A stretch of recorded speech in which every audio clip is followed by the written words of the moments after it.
It's February 25th, 2022. I taped this morning for some reason, I don't know. The Today Show.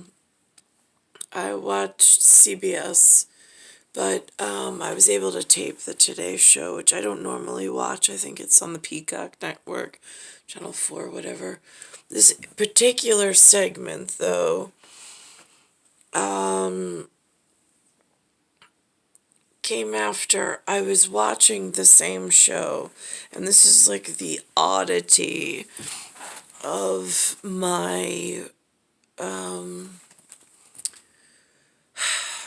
of the fractalization, like where I am in time and space. I'm inside what I refer to, because I have lack of a better term and I have a really good sense of humor, the war room, which is my mother's bedroom of I didn't want to be here, especially in this day and age. As old-fashioned and prudent as I am. And so I'm watching the Today Show, and they're speaking on Ukraine, and I could have sworn that the speaker, now sometimes on this side they call it deep fake, DEEPFAKE, because there's a lot of socioeconomic political sectors that have just gotten really messy, is my synopsis on it. So anyway, so I'm watching this one piece. As I do that in the background that I'm not really paying attention to, my memory fades in and out. It gets affected constantly here.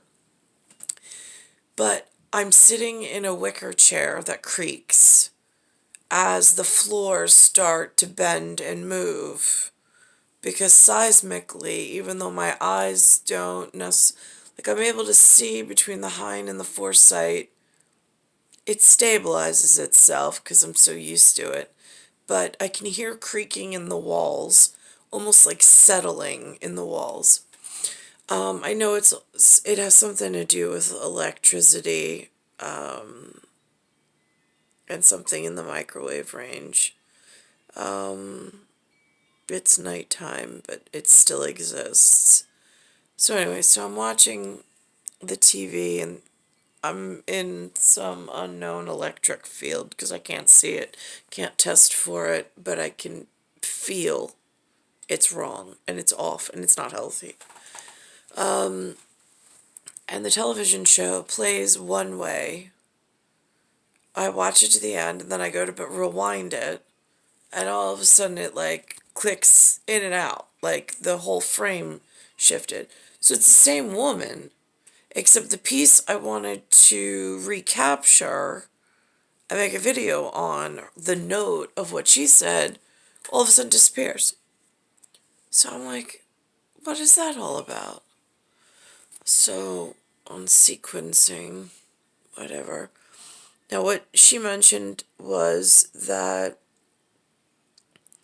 in Ukraine, they're not allowing the men over 16 to leave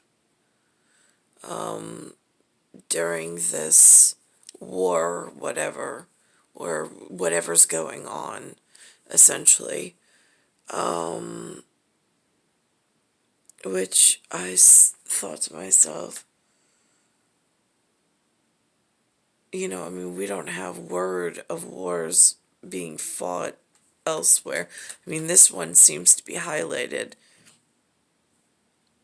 We had something called the Cold War. There was something called the Iraq War. And I'm thinking to myself, but the women and children are allowed to leave. So I'm wondering if there's an unannounced war somewhere that Nicolaus got stuck behind, per se, in a theoretical, now that that was presented, because it's not the first thought on your mind. I'm thinking to myself, well, why couldn't they have sent word for transport? It gets so... And then that ties back into genocide. You're forcibly splitting apart not just countrymen, but family and marriages by pronouncing wars. I mean, there's so many different integral ways. It's just so frustrating. And then from there, it goes into a nice story of a gentleman in, we call it upstate New York, and then there's downstate New York. So the Fish Island, being the island, is downstate. This story takes place upstate, where they actually have trees and mountains, and they have really colder weather. So it's reporting where they can actually keep ice without like a cooling. I mean, naturally they keep ice up there.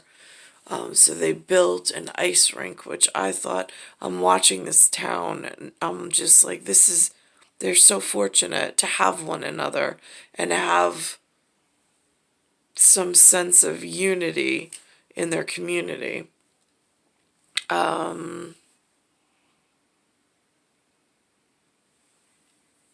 Again, it's not what I have in Queens at the moment with my son. It's quite the opposite. It's everybody's kind of sparse and sporadic. And there's no like meeting spot.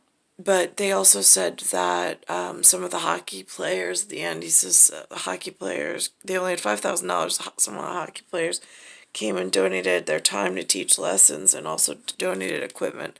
I thought that was really nice too. These are segments of the human population that I've never even been... I know they exist. I mean, I know there's good people out there. I just have no idea where. And we're back with one of our favorite series, Mr. Smith Goes To. And Harry, it took us to a small picturesque town, found something heartwarming despite the frigid temperatures. All of that, right? So we have a colleague who grew up in Cooperstown, right? New York, where the Hall of Fame is. She said, we saw something in one of her little local papers up there. She said, I only know where Cooperstown is because of Alexander. He went up there for something. is this a thing? Check it out. So I checked it out. And it is a great story.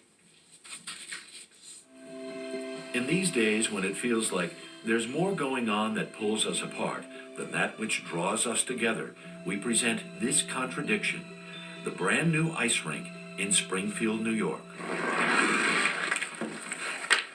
mean, it's just crazy. It's like this every day here. Galen Cricky is the town supervisor. The day we visited, wind chill was 6 below zero. And this kind of weather, people out here shoveling away and people donating skates. We have 50 pairs of skates and they're all donated. Kids, adults, beginners, all are welcome. And by the looks of it, all are darn happy to be here. How big of a plus has this been for your town? Oh gosh, huge, very big. There's not a lot to do here in the winter. Maggie Picorni teaches middle school and comes here often to unwind. People come and want to get out, after work, after school, get some fresh air. It's a great place to be. It sure looked great to us. And how, we wondered, did this come to be? A $5,000 budget and a vision. I thought about it for 2 weeks, and it kept nagging at me, and I was nervous because I knew it was going to be a lot of work. But when you have an idea that strong, you can't ignore it. The frozen equivalent of Field of Dreams, says Ashley Sycamore, who runs the parks here. When we built it, we started saying, if you build it, they will come. And they came. And they keep coming. More and more every day. Built in large part by townfolk, ultra-capable Amish neighbors who already had rinks of their own. Out of respect for the Amish, we blurred some images. None of them would take any payment. The town offered to pay them. and they wouldn't take any payment.